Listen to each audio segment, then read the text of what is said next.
10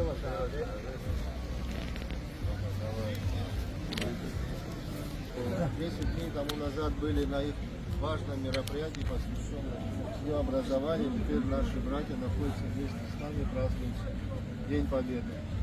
Вот. Это старейшины села, глава администрации Ачемчирского района. С одним удовольствием приезжаем сюда, в нашу братскую праздник. И сегодня мы тоже рядом с вами в этом замечательный праздник. Спасибо, что в этот для нас самый главный праздник, вместе с нами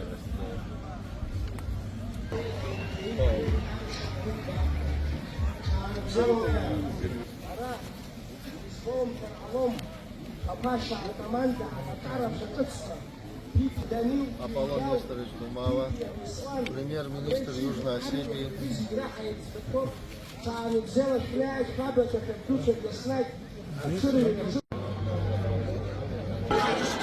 Взял, дай, кинжал, чпанёк.